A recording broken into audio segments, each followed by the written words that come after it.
ಎಲ್ಲ ವಿದ್ಯಾರ್ಥಿಗಳಿಗೆ ನಮಸ್ಕಾರ. ರಾಘವೇಂದ್ರ ಅಕಾಡೆಮಿ ಯೂಟ್ಯೂಬ್ ಚಾನಲ್ಗೆ ತಮ್ಮೆಲ್ಲರಿಗೂ ಸ್ವಾಗತ. ಇವತ್ತಿನ ವಿಡಿಯೋದಲ್ಲಿ SSC MTS ಮತ್ತು ಹವಾಲ್ದಾರ್ ಹುದ್ದೆಗಳಿಗಾಗಿ ಸಾಮಾನ್ಯ ಜ್ಞಾನ ಅಂದರೆ GK 4000 ಪ್ರಶ್ನೆಗಳ ವಿಡಿಯೋ ಸರಣಿಯನ್ನು ಸ್ಟಾರ್ಟ್ ಮಾಡಿದ್ದೀನಿ. ಈ ವಿಡಿಯೋದಲ್ಲಿ ನಿಮಗೆ ಇಂಪಾರ್ಟೆಂಟ್ GK ಪ್ರಶ್ನೆಗಳನ್ನು ತಿಳಿಸ್ಕೊಡ್ತೀನಿ ಅಂತ ಹೇಳ್ತಾ, ಇದುವರೆಗೆ ನಮ್ಮ ಚಾನಲ್ನ ಯಾರು ಸಬ್ಸ್ಕ್ರೈಬ್ ಮಾಡಿಲ್ಲ ಪ್ಲೀಸ್ ಹೋಗಿ ಸಬ್ಸ್ಕ್ರೈಬ್ ಮಾಡ್ಕೊಳ್ಳಿ. ಹಾಗೆ ವಾಟ್ಸಪ್ ಗ್ರೂಪ್ಗಳಿದ್ದಾವೆ, ಅವಕ್ಕೂ ಜಾಯ್ನ್ ಆಗಿ ಅಂತ ಹೇಳ್ತಾ, ನಮ್ಮ ಹತ್ರ ನೀವೇನಾದರೂ ಗ್ರಾಮ ಆಡಳಿತ ಅಧಿಕಾರಿ ಹಾಗೂ PDO ಹುದ್ದೆಗೆ ತಯಾರಿಯನ್ನು ನಡೆಸಿದರೆ ಅದಕ್ಕೆ ಪೇಪರ್ 2 ನೋಟ್ಸ್ ಇದ್ದಾವೆ. ಬೇಕಾದವರು ಇಲ್ಲಿ ವಾಟ್ಸಪ್ ನಂಬರ್ ಕಾಣ್ತಾ ಇದೆ ನೋಡಿ, ಆ ನಂಬರ್ಗೆ ವಾಟ್ಸಪ್ ಮೆಸೇಜ್ ಮಾಡಿ ಜಸ್ಟ್ 100 ರುಪೀಸಲ್ಲಿ ನೀವು ಈ ನೋಟ್ಸ್ಗಳನ್ನು ತೆಗೆದುಕೊಳ್ಬೋದು. ಅದೇ ಥರ ನೀವೇನಾದರೂ SSC MTS ಮತ್ತು ಹವಾಲ್ದಾರ್ ಹುದ್ದೆಗೆ ತಯಾರಿಯನ್ನು ನಡೆಸಿದರೆ GK ಮತ್ತು ಇಂಗ್ಲೀಷ್ ನೋಟ್ಸ್ಗಳಿದ್ದಾವೆ. ಆ ನೋಟ್ಸ್ಗಳು ಕೇವಲ ನಿಮಗೆ 100 ರೂಪಾಯಲ್ಲಿ ಬರ್ತವೆ. ಬೇಕಂದರೆ ಇಲ್ಲಿ ವಾಟ್ಸಪ್ ನಂಬರ್ ಇದೆ ನೋಡಿ, ಆ ನಂಬರ್ಗೆ ವಾಟ್ಸಪ್ ಮೆಸೇಜ್ ಮಾಡಿ 100 ರುಪೀಸ್ ಹಾಕಿದರೆ ಸಾಕು, ಈ ನೋಟ್ಸ್ಗಳನ್ನು ನಿಮ್ಮ ಮೊಬೈಲ್ಗೆ ಪಡೆದುಕೊಳ್ಬೋದು ಅಂತ ಹೇಳ್ತಾ, ಬನ್ನಿ ಇವತ್ತಿನ ವಿಡಿಯೋನ ಶುರು ಮಾಡೋಣ. ಮೊದಲನೆಯ ಪ್ರಶ್ನೆ, ಭೂಮಿಯ ಹೊರಪದರದಲ್ಲಿ 7ನೇ ಹೇರಳವಾಗಿರುವ ಲೋಹದ ಹೆಸರೇನು ಮತ್ತು ಅದು ಮಧ್ಯಕಾಲೀನ ಲ್ಯಾಟಿನ್ ಪದ ಕಲಿಯಂನಿಂದ ಬಂದಿದೆಯೇ ಎಂಬುದು ಪ್ರಶ್ನೆ. ಆಪ್ಷನ್ಗಳು ಅಲ್ಯೂಮಿನಿಯಂ, ಮ್ಯಾಗ್ನೇಷಿಯಂ, ಕ್ಯಾಲ್ಸಿಯಂ, ಪೊಟ್ಯಾಷಿಯಂ. ಇದಕ್ಕೆ ಸರಿಯಾದ ಉತ್ತರ ಆಪ್ಷನ್ 4 ಪೊಟ್ಯಾಷಿಯಂ. ಪೊಟ್ಯಾಷಿಯಂ ಎಂಬುದು ಭೂಮಿಯ ಹೊರಪದರದಲ್ಲಿ 7ನೇ ಹೇರಳವಾಗಿರುವ ಲೋಹದ ಹೆಸರಾಗಿದೆ ಮತ್ತು ಅದು ಮಧ್ಯಕಾಲೀನ ಲ್ಯಾಟಿನ್ ಪದವಾದ ಕಲಿಯಂನಿಂದ ಬಂದಿದೆ. ಯಾವುದು? ಪೊಟ್ಯಾಷಿಯಂ. ಎರಡನೆಯ ಪ್ರಶ್ನೆ, ಭಾರತದ ಸಂವಿಧಾನದ 44ನೇ ಅನುಚ್ಛೇದದ ಗುರಿ ಏನು? ಅಂದರೆ 44ನೇ ಅನುಚ್ಛೇದ ಇದೆ ನೋಡಿ, ಅದರ ಗುರಿ ಏನು ಅಂತ ಪ್ರಶ್ನೆ. ಆಪ್ಷನ್ಗಳು ದೇಶದ ಪರಿಸರವನ್ನು ಸಂರಕ್ಷಿಸುವುದು ಮತ್ತು ಅಭಿವೃದ್ಧಿಪಡಿಸುವುದು ಹಾಗೂ ಕಾಡುಗಳು ಮತ್ತು ವನ್ಯಜೀವಿಗಳನ್ನು ಕಾಪಾಡುವುದು. ಆಪ್ಷನ್ 2 ರಾಜ್ಯದ ಸಾರ್ವಜನಿಕ ಸೇವೆಗಳಲ್ಲಿ ನ್ಯಾಯಾಂಗ ಕಾರ್ಯಾಂಗದಿಂದ ಪ್ರತ್ಯೇಕಿಸುವುದು. ಆಪ್ಷನ್ 3 ಭಾರತದ ರಾಜ್ಯ ಕ್ಷೇತ್ರಕ್ಕುದ್ದಕ್ಕೂ ನಾಗರಿಕರಿಗಾಗಿ ಒಂದು ಏಕರೂಪ ನಾಗರಿಕ ಸಂಹಿತೆಯನ್ನು ಭದ್ರಪಡಿಸುವುದು. 4ನೆಯ ಆಪ್ಷನ್ನು ಕಲಾತ್ಮಕ ಅಥವಾ ಐತಿಹಾಸಿಕ ಮಹತ್ವವುಳ್ಳ ಪ್ರತಿಯೊಂದು ಸ್ಮಾರಕ ಅಥವಾ ಸ್ಥಳಗಳನ್ನು ಕಾಪಾಡುವುದು. ಇದಕ್ಕೆ ಸರಿಯಾದ ಉತ್ತರ ಆಪ್ಷನ್ 3 ಭಾರತದ ರಾಜ್ಯ ಕ್ಷೇತ್ರಕ್ಕುದ್ದಕ್ಕೂ ನಾಗರಿಕರಿಗಾಗಿ ಒಂದು ಏಕರೂಪ ಸಂಹಿತೆಯನ್ನು ಭದ್ರಪಡಿಸುವುದನ್ನು ಈ 44ನೇ ಅನುಚ್ಛೇದನವು ಮಾಡುತ್ತದೆ. 3ನೆಯ ಪ್ರಶ್ನೆ, ಮ್ಯಾಂಡರಿನ್ ಭಾರತದ ಯಾವ ನೆರೆಯ ರಾಷ್ಟ್ರದ ಅಧಿಕೃತ ಭಾಷೆಯಾಗಿದೆ? ಆಪ್ಷನ್ಗಳು ಚೀನಾ, ಅಫ್ಘಾನಿಸ್ತಾನ್, ಭೂತಾನ್, ಶ್ರೀಲಂಕಾ. ಇದಕ್ಕೆ ಸರಿಯಾದ ಉತ್ತರ ಆಪ್ಷನ್ 1 ಚೀನಾ.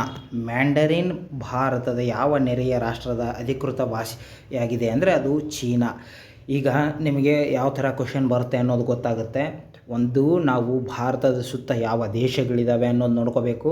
ಅದರ ಜೊತೆಗೆ ಅದರ ರಾಜಧಾನಿಗಳು, ಅದರ ನಾಯಕರು, ಅದರ ಭಾಷೆಗಳು, ಅದರ ಕರೆನ್ಸಿಗಳು, ಈ ಥರ ನಾವು ಕ್ವಶನ್ಸ್ಗಳನ್ನು ರೆಡಿ ಮಾಡ್ಕೋಬೇಕು. 4ನೆಯ ಪ್ರಶ್ನೆ, ಯಾವ ನದಿಯು ಸಾಂಗ್ ಪೋ ಎಂಬ ಹೆಸರಿನಿಂದಲೂ ಕರೆಯಲ್ಪಡುತ್ತದೆ? ಆಪ್ಷನ್ಗಳು ಬ್ರಹ್ಮಪುತ್ರ ನದಿ, ಗಂಡಕಿ ನದಿ, ಕಾವೇರಿ ನದಿ, ಗಂಗಾ ನದಿ. ಇದಕ್ಕೆ ಸರಿಯಾದ ಉತ್ತರ ಆಪ್ಷನ್ 1 ಬ್ರಹ್ಮಪುತ್ರ ನದಿಯನ್ನು ನಾವು ಸಾಂಗಪೋ ಎಂಬ ಹೆಸರಿನಿಂದಲೂ ಕರೆಯಲ್ಪಡುತ್ತೇವೆ.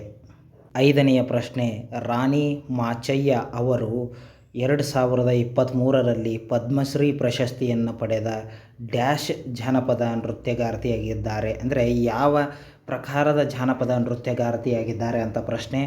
ಆಪ್ಷನ್ಗಳು ಲಂಬಾಡಿ, ಗುಸ್ಸಾಡಿ, ಉಮ್ಮತತ್, ದಿಮ್ಸಾ.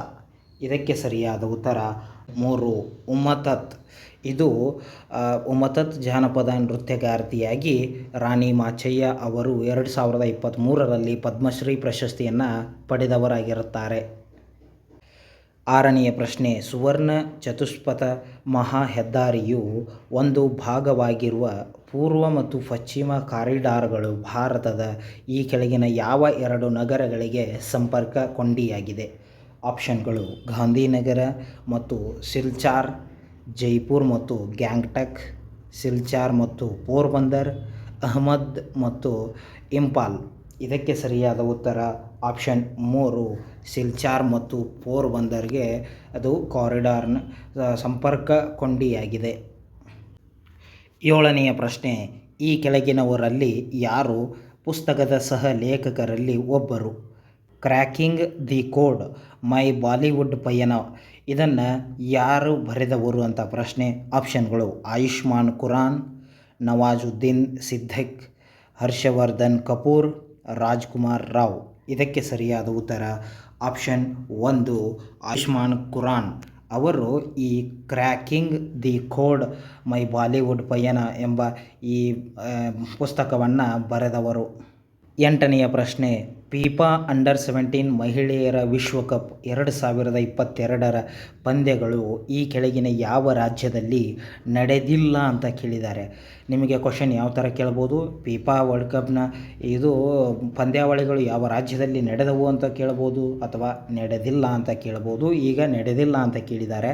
ಅದಕ್ಕೆ ಆಪ್ಷನ್ಗಳು: ಗೋವಾ, ಗುಜರಾತ್, ಮಹಾರಾಷ್ಟ್ರ, ಒಡಿಸ್ಸಾ. ಇದಕ್ಕೆ ಸರಿಯಾದ ಉತ್ತರ ಆಪ್ಷನ್ 2, ಗುಜರಾತದಲ್ಲಿ ಈ ಫಿಫಾ ಅಂಡರ್-17 ಮಹಿಳೆಯರ ವಿಶ್ವಕಪ್ ನಡೆದಿಲ್ಲ. ಒಂಬತ್ತನೆಯ ಪ್ರಶ್ನೆ, ರೋಷನ್ ಕುಮಾರಿ, ಶೋವನ್ ನಾರಾಯಣ್, ಮಾಯಾ ರಾವ್ ಮತ್ತು ಕುಮುದಿನ್ ಯಾರವರು ಡ್ಯಾಶ್ ನೃತ್ಯ ಕಲೆಯ ಅಪ್ರತಿಮ ಕಲಾವಿದರಾಗಿದ್ದಾರೆ. ಆಪ್ಷನ್ಗಳು: ಮಣಿಪುರಿ, ಕೂಚಿಪುಡಿ, ಒಡಿಸ್ಸಿ, ಕಥಕ್. ಇದಕ್ಕೆ ಸರಿಯಾದ ಉತ್ತರ ಆಪ್ಷನ್ 4, ಕಥಕ್. ರೋಷನ್ ಕುಮಾರಿ, ಶೋವನ್ ನಾರಾಯಣ್, ಮಾಯಾರಾವ್ ಮತ್ತು ಕುಮುದಿನಿ ಲಕಿಯಾರವರು ಕಥಕ್ ನೃತ್ಯ ಕಲೆಯ ಅಪ್ರತಿಮ ಕಲಾವಿದರಾಗಿದ್ದಾರೆ. 10ನೆಯ ಪ್ರಶ್ನೆ, ಈ ಕೆಳಗಿನವುಗಳಲ್ಲಿ ಯಾವುದು ಈಜು ಸ್ಪರ್ಧೆಗೆ ಸಂಬಂಧಿಸಿಲ್ಲ? ಆಪ್ಷನ್ಗಳು: penalty corner, back stroke, freestyle, breast strokes. ಇದಕ್ಕೆ ಸರಿಯಾದ ಉತ್ತರ ಆಪ್ಷನ್ 1, ಪೆನಾಲ್ಟಿ ಕಾರ್ನರ್. ಈ ಪೆನಾಲ್ಟಿ ಕಾರ್ನರ್ ಎಂಬುದು ಈ ಈಜು ಸ್ಪರ್ಧೆಗೆ ಸ್ಪರ್ಧಿಸಿಲ್ಲ. ಈ ಕ್ವಶನ್ ನೋಡಿದ ಮೇಲೆ ಏನು ತಿಳ್ಕೊಬೇಕು ಅಂದರೆ, ಸ್ಪೋರ್ಟ್ಸ್ ಬಗ್ಗೆ ನಮಗೆ ಕ್ವಶನ್ಸ್ಗಳನ್ನು ಕೇಳ್ತಾರೆ.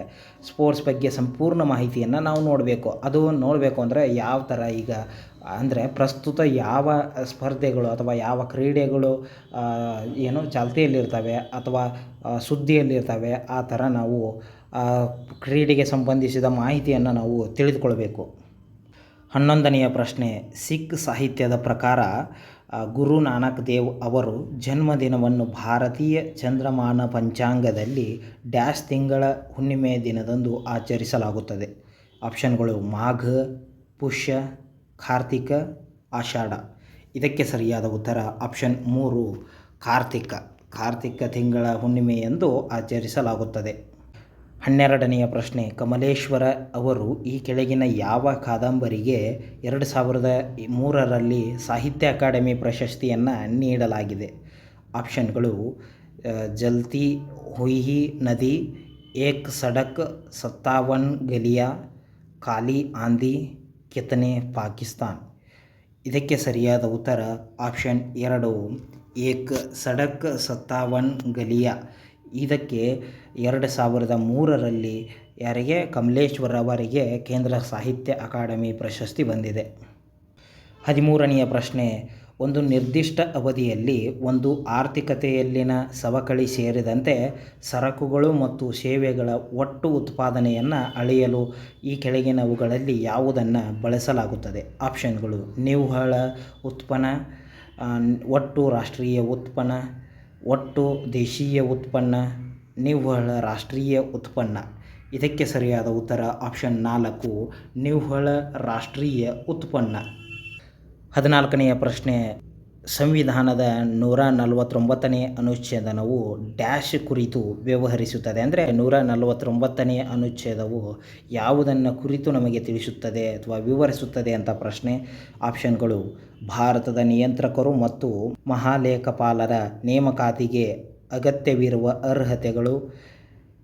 ಆಪ್ಷನ್ 2, ಭಾರತದ ನಿಯಂತ್ರಕರು ಮತ್ತು ಮಹಾಲೇಖಪಾಲರ ಕರ್ತವ್ಯಗಳು ಮತ್ತು ಅಧಿಕಾರಗಳು. ಭಾರತದ ನಿಯಂತ್ರಕರು ಮತ್ತು ಮಹಾಲೇಖಪಾಲರ ನೇಮಕಾತಿ ಅಧಿಕಾರ ಅವಧಿ. ಇದಕ್ಕೆ ಸರಿಯಾದ ಉತ್ತರ ಆಪ್ಷನ್ 3, ಭಾರತದ ನಿಯಂತ್ರಕರು ಮಹಾಲೇಖಪಾಲರ ನೇಮಕಾತಿಯ ಬಗ್ಗೆ ತಿಳಿಸುತ್ತದೆ. 15ನೆಯ ಪ್ರಶ್ನೆ, ಅಕ್ಟೋಬರ್ 2022ರಲ್ಲಿ ವಿರಾಟ್ ಕೊಹ್ಲಿಯವರು T20 ಕ್ರಿಕೆಟ್ ಇತಿಹಾಸದಲ್ಲಿ ಎಷ್ಟು ರನ್ಗಳನ್ನು ಪೂರ್ಣಗೊಳಿಸಿದ ಮೊದಲ ಭಾರತೀಯರೆಂಬ ಹೆಗ್ಗಳಿಕೆಯನ್ನು ಪಾತ್ರರಾಗಿದ್ದಾರೆ? ಆಪ್ಷನ್ಗಳು 5,000, 9,000, 15,000, 11,000. ಇದಕ್ಕೆ ಸರಿಯಾದ ಉತ್ತರ ಆಪ್ಷನ್ 2, 9,000 ರನ್ ಹೊಡೆದ ಮೊದಲ ಭಾರತೀಯ ಎಂಬ ಹೆಗ್ಗಳಿಕೆಗೆ ಪಾತ್ರರಾಗಿದ್ದಾರೆ. 16ನೆಯ ಪ್ರಶ್ನೆ, ಈ ಕೆಳಗಿನ ಯಾವ ಚಳುವಳಿಯನ್ನು ಬಂಗಾಳದಲ್ಲಿ ಸ್ಥಾಪಿಸಲಾಯಿತು? ಆಪ್ಷನ್ಗಳು ಆರ್ಯ ಸಮಾಜ, ಸತ್ಯಶೋಧಕ ಸಮಾಜ, ರಾಮಕೃಷ್ಣ ಮಿಷನ್, ಪ್ರಾರ್ಥನಾ ಸಮಾಜ. ಇದಕ್ಕೆ ಸರಿಯಾದ ಉತ್ತರ ಆಪ್ಷನ್ 3, ರಾಮಕೃಷ್ಣ ಮಿಷನ್. 17ನೆಯ ಪ್ರಶ್ನೆ, ಡೆಬಿಟ್ ಕಾರ್ಡ್ ಮತ್ತು ಕ್ರೆಡಿಟ್ ಕಾರ್ಡ್ಗಳ ನಡುವಿನ ವ್ಯತ್ಯಾಸವೇನು? ಆಪ್ಷನ್ಗಳು ಡೆಬಿಟ್ ಕಾರ್ಡ್ಗಳು ಆನ್ಲೈನ್ ವಹಿವಾಟ ಬಳಸಲಾಗುತ್ತದೆ, ಆದರೆ ಕ್ರೆಡಿಟ್ ಕಾರ್ಡ್ಗಳನ್ನು ವ್ಯಕ್ತಿಗತಗಳಾಗಿ ಬದಲಿಸಲಾಗುತ್ತದೆ. ಆಪ್ಷನ್ 2, ಡೆಬಿಟ್ ಕಾರ್ಡ್ಗಳು ಬ್ಯಾಂಕ್ ಖಾತೆಯಿಂದ ನೇರವಾಗಿ ಹಣವನ್ನು ಹಿಂಪಡೆಯಬಹುದು, ಆದರೆ ಕ್ರೆಡಿಟ್ ಕಾರ್ಡ್ಗಳು ಅನುಮತಿಸುತ್ತದೆ ಒಂದು ನಿರ್ದಿಷ್ಟ ಮಿತಿಯವರೆಗೆ ಸಾಲ ಪಡೆಯಬಹುದು. ಡೆಬಿಟ್ ಕಾರ್ಡ್ಗಳು ಕ್ರೆಡಿಟ್ ಕಾರ್ಡ್ಗಳಿಗಿಂತ ಹೆಚ್ಚು ಬಡ್ಡಿದರವನ್ನು ಹೊಂದಿದೆ. ಕ್ರೆಡಿಟ್ ಕಾರ್ಡ್ಗಳು ಪಿನ್ ಅಗತ್ಯವಿರುತ್ತದೆ, ಆದರೆ ಡೆಬಿಟ್ ಕಾರ್ಡ್ಗಳಿಗೆ ಸಹಿ ಅಗತ್ಯವಿರುತ್ತದೆ. ಇದಕ್ಕೆ ಸರಿಯಾದ ಉತ್ತರ ಆಪ್ಷನ್ 3, ಡೆಬಿಟ್ ಕಾರ್ಡ್ಗಳು ಕ್ರೆಡಿಟ್ ಕಾರ್ಡ್ಗಳಿಗಿಂತ ಹೆಚ್ಚಿನ ಬಡ್ಡಿದರವನ್ನು ಹೊಂದಿರುತ್ತದೆ. ಇದು ಸರಿಯಾದ ಉತ್ತರ. 18ನೆಯ ಪ್ರಶ್ನೆ, ಈ ಕೆಳಗಿನ ಯಾವ ಸಂಸ್ಥೆಯನ್ನು MG ರನಾಡೆ ಮತ್ತು GV ಜೋಶಿ ಅವರು ಸ್ಥಾಪಿಸಿದರು?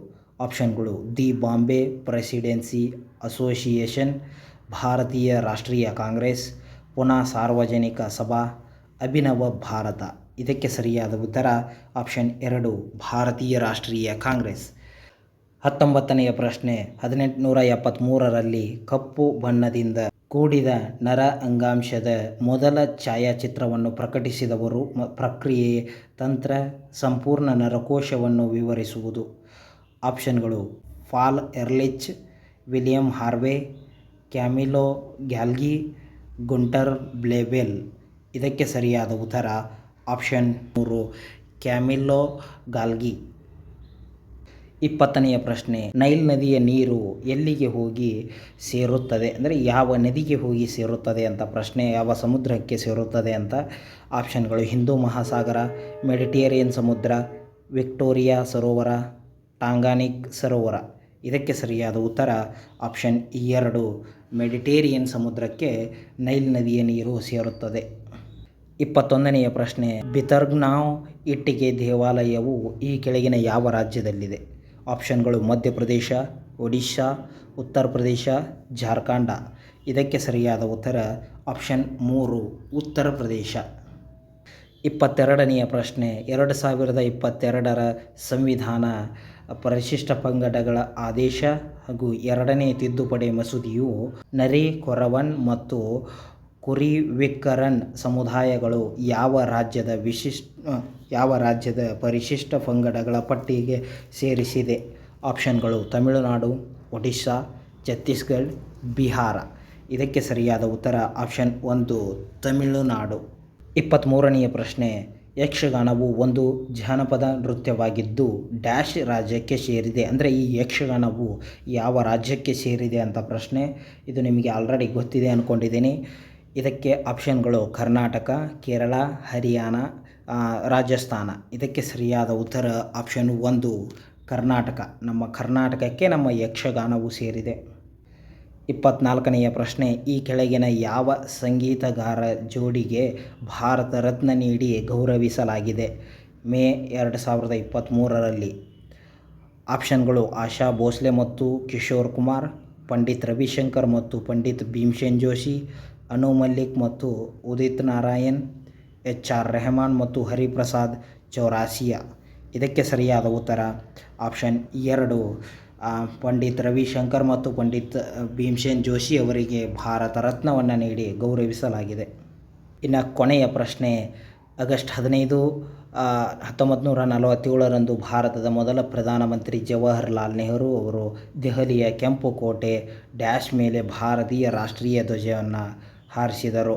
ಆಪ್ಷನ್ಗಳು Kashmiri gate, Delhi gate, Ajmeri gate, Lahori gate. ಇದಕ್ಕೆ ಸರಿಯಾದ ಉತ್ತರ ಆಪ್ಷನ್ 4, ಲಾಹೋರಿ ಗೇಟ್. ಈ ಎಲ್ಲ ಪ್ರಶ್ನೆಗಳಲ್ಲಿ ನೀವು ಎಷ್ಟು ಪ್ರಶ್ನೆಗಳಿಗೆ ಸರಿಯಾಗಿ ಆನ್ಸರ್ ಮಾಡಿದರೆ ಅಂತ ನನಗೆ ಕಮೆಂಟ್ ಮಾಡಿ. ಹಾಗೆ ಈ ವಿಡಿಯೋನ ಆದಷ್ಟು ನಿಮ್ಮ ಎಲ್ಲ ಸ್ನೇಹಿತರಿಗೆ ಶೇರ್ ಮಾಡಿ ಅಂತ ಹೇಳ್ತಾ ಇವತ್ತಿನ ವಿಡಿಯೋನ ಮುಗಿಸ್ತಾ ಇದ್ದೀನಿ. ಧನ್ಯವಾದಗಳು.